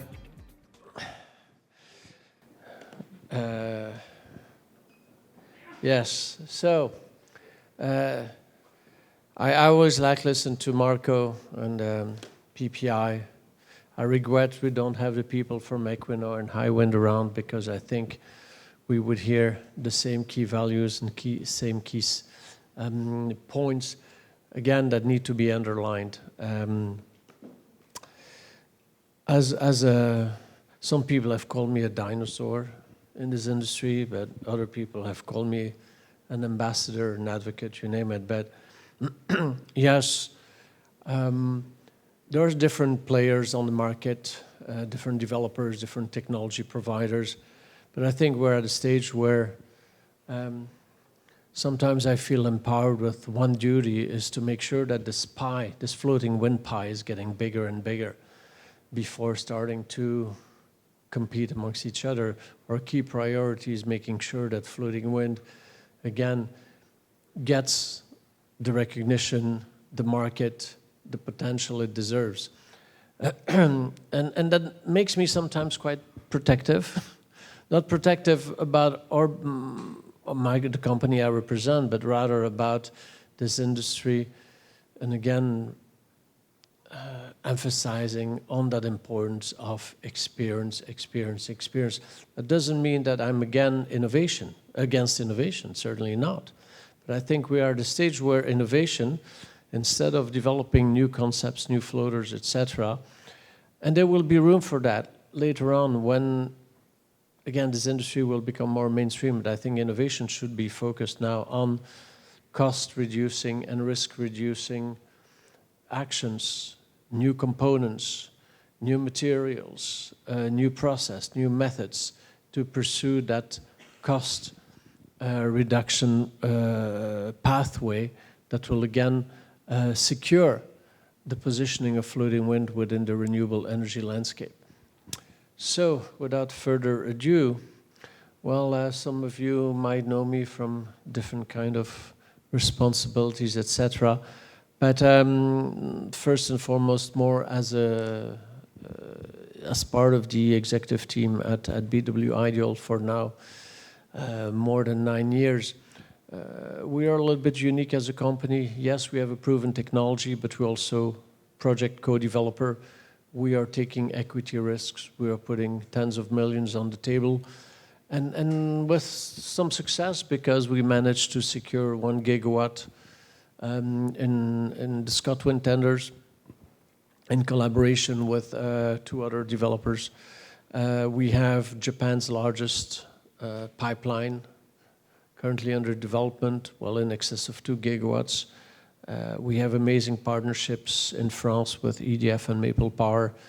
Another partnership that was announced last week for the Iberian Peninsula with the Oryx Group, the Japanese leading financial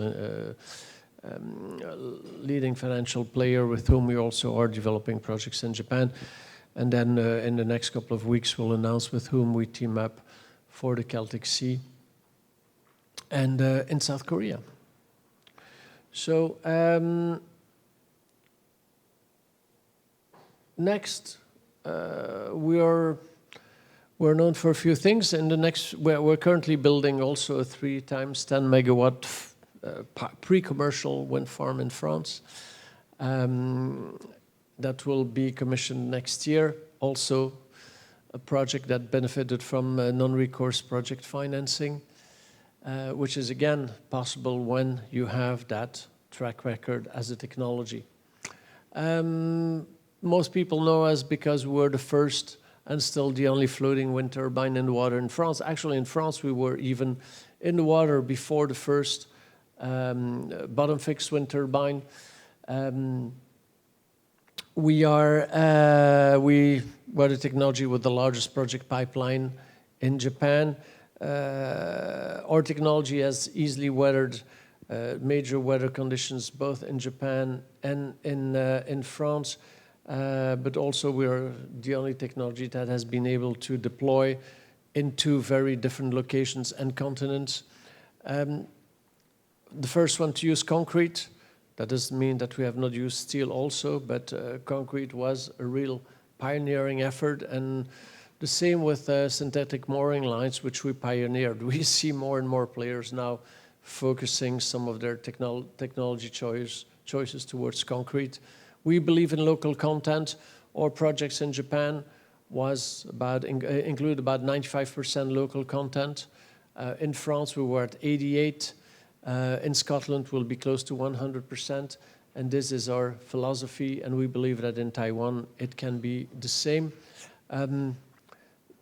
The most compact solution on the market, I mean, when we are projecting ourselves towards tomorrow's wind turbines, the 20 megawatt plus, well, our floater will only be 60 meters by 60 meters with a height, of around 16 meters, which is rather compact, and that becomes important when you have to deliver 50 units over 1 year with limited space available.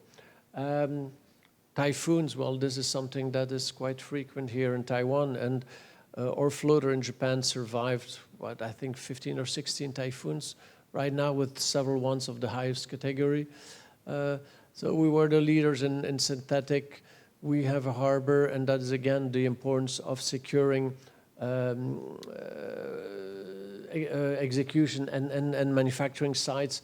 We have an exclusive agreement in Scotland with a serial production plant that can be duplicated in other parts of the world, like we're doing in other parts of the world. And I believe that tomorrow there will be presentations that will get into details with that. Anyways, there's a whole bunch of things where we were first, and that is one that's particularly interesting is this last one here. People were talking about hydrogen. Well, in the next few years, we're doing it. This is a floating hydrogen unit that is coupled to our floater that has been operating for the last 5 years. This hydrogen unit is going to be coupled to our floater, well, in the next few days, and will be the first floating unit producing hydrogen.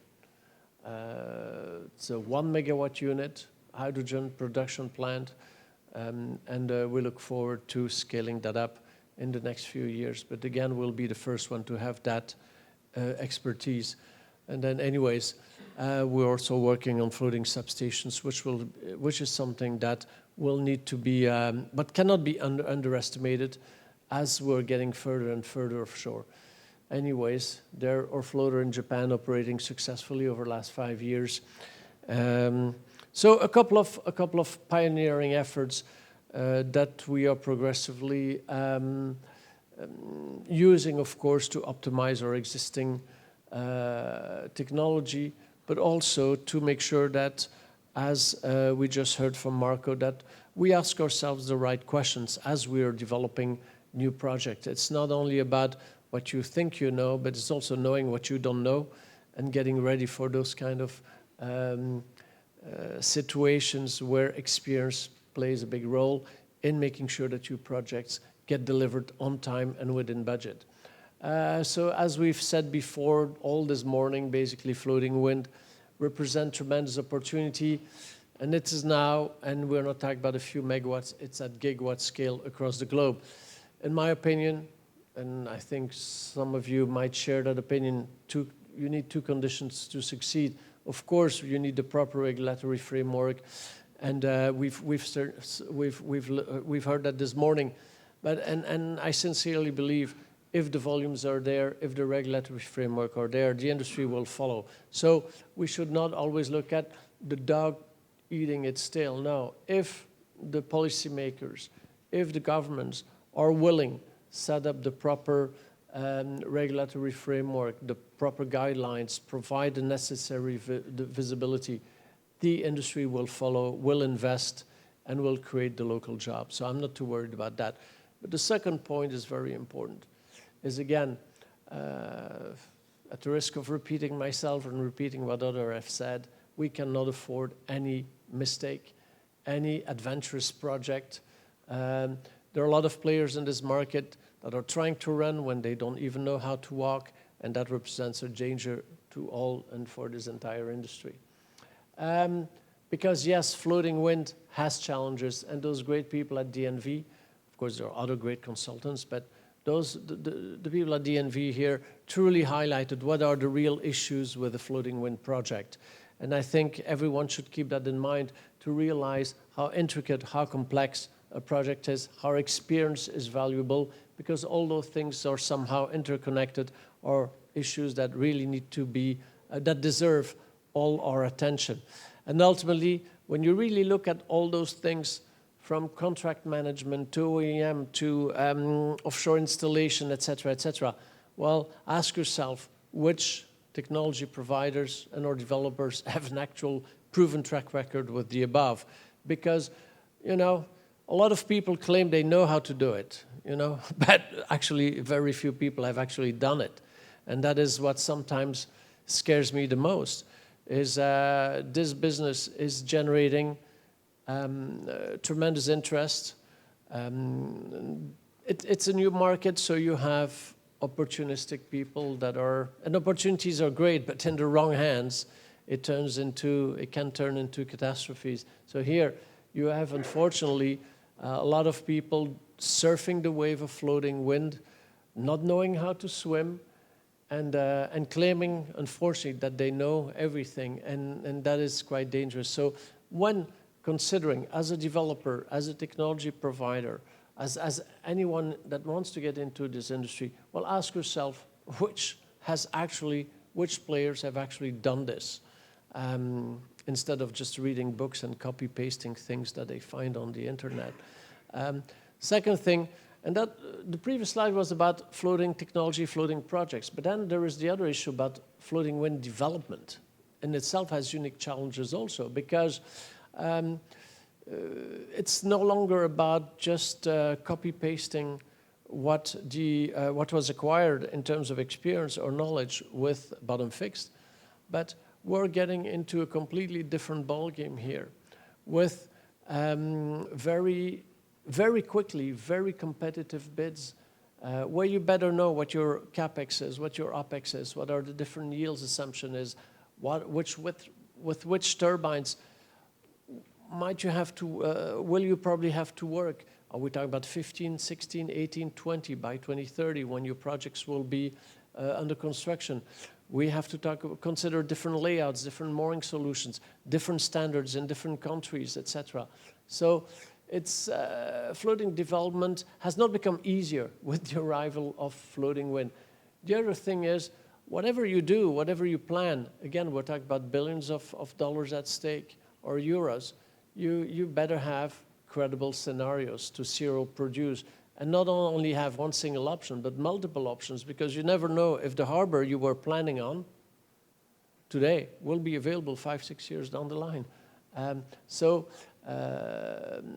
Being able to build several scenarios are quite important. And then there's the business aspect of it, but also the specificities of each market, which that were brought up this morning, and as Beth highlighted, you know, every country has its own thing. It would be nice if everyone sits together and see how you can reduce the development time, how you can reduce the EIA things. Well, it's a little bit the same for floating wind development. But in any case, some of those challenges are quite unique for floating wind. So don't think because you know how it's happened, how it can be done with bottom fixed, that ultimately that will translate into a know-how that's compatible with floating wind. And again, ask yourself, who are the technology providers or the developers that have an actual track record with floating wind going through all those development challenges? And with the slide before, because you might know how to develop, but if you have no understanding of all the intricacies of executing a project, designing a project, you're not going to go that far. So again, not a business for amateurs at this stage. I can only recommend you to talk to real professionals, because that's how we will progress, we will move on. And looking at Asia Pacific, looking at Japan, looking at South Korea, looking at Taiwan, looking at Australia, but especially Taiwan, since that's the place we're in here today, where we are today. I can only encourage this government that has done a tremendous job with accelerating bottom fixed to make sure that that experience they acquired in bottom fixed is not considered as 100% copy-pastable with floating wind. Floating wind is more complex, deserves special care, deserves special attention. So let's make sure that, again, whoever is going to implement floating wind, at least the first projects in these countries, will know what he's doing, and not leaving it again to amateurs. So thank you very much. I hope this was somehow helpful, and that it will keep on feeding the discussions we will have all together later today and tomorrow. Thank you very much. Thank you very much, Mr. Geisha, for your insights. Thank you. Ladies and gentlemen, we will take a moment to prepare the stage for the panel discussion.